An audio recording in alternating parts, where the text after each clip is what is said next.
everyone.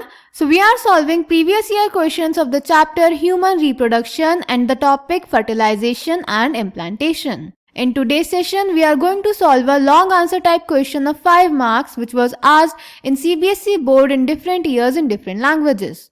So the question is, A part, explain the process of fertilization in human. B part, name the embryonic stage that gets implanted in human females. Explain the process of implantation.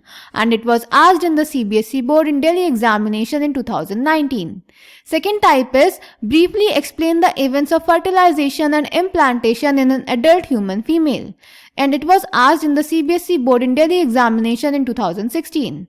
Next type is, name the stage of human embryo at which it gets implanted. Explain the process of implantation. And it was asked in the CBSE board in Delhi examination in 2015 and is also a NCERT exemplar question. And the last type is, mention the site of fertilization of a human ovum. List the events that follow in sequence and until the implantation of the blastocyst. And it was asked in the CBSE board in Delhi examination in 2015 and in foreign examination in 2015. तो बेटा इस question में हमें basically fertilization और implantation को explain करना है. So let's check the answer. तो बेटा कॉइटस में सीमेन रिलीज होता है फीमेल वजाइना में थ्रू द मेल पेनिस. उसके बाद सीमेन में से स्पर्म स्विम करके मूव करता है सर्विक्स के थ्रू यूट्रस में और फाइनली पहुंच जाता है एम्पुलरी रीजन में.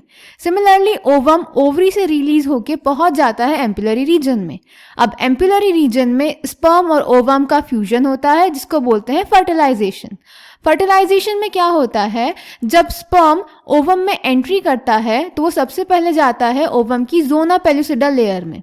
जैसे ही स्पर्म जोना पेलुसिडा में घुसता है वैसे ही जोना पेलुसिडा में कुछ चेंजेस होने लगते हैं जो इंश्योर करता है कि कोई दूसरा स्पर्म आके ओवम को फर्टिलाइज ना करे. यानी जोना पेलुसिडा इंश्योर्स कि एक ओवम को एक ही स्पर्म फर्टिलाइज करे. फर्टिलाइजेशन के टाइम पे जो एक्रोसोम होता है वो कुछ सब्सटेंसेस सिक्रीट करता है जिसकी वजह से स्पर्म एंटर कर जाता है ओवम के साइटोप्लाज्म में. और जब स्पर्म ओवम के साइटोप्लाज्म में एंटर कर जाता है तो ओवम का जो इनकम्प्लीट मियोटिक डिवीजन था वो कंप्लीट हो जाता है और वो बनाता है 2 अनइक्वल सेल्स जिनको बोलते हैं second polar body and haploid ootid या फिर ओवम. उसके बाद स्पर्म और ओवम के न्यूक्लियस का फ्यूजन हो जाता है और बन जाता है डिप्लॉइड जाइगोट. अब जाइगोट में होता है माइटोटिक डिवीजन जिसको बोलते हैं क्लीवेज, जिससे बन जाते हैं 2, 4, 8, 16 डॉटर सेल्स जिन्हें बोलते हैं ब्लास्टोमर्स. जो 8 to 16 ब्लास्टोमर्स वाली स्टेज होती है उसे बोलते हैं मोरुला और मोरुला धीरे धीरे ट्रांसफॉर्म हो जाती है ब्लास्टोसिस्ट में. ब्लास्टोसिस्ट में जो ब्लास्टोमर्स होते हैं वो 2 टाइप से अरेंज रहते हैं. आउटर लेयर को बोलते हैं ट्रोफोब्लास्ट और उसके अंदर जो सेल्स प्रेजेंट होते हैं उन्हें बोलते हैं इनर सेल मास. जो ट्रोफोब्लास्ट होती है वो एंडोमेट्रियम से अटैच हो जाती है और इनर सेल मास एम्ब्रियो में ट्रांसफर हो जाता है.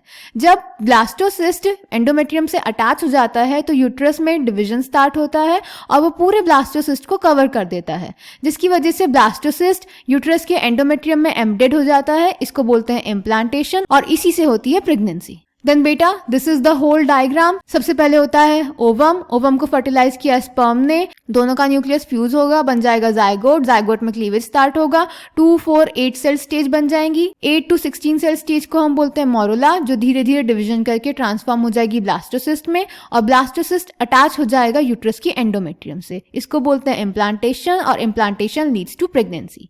सो I hope this question is clear to you. Thank you.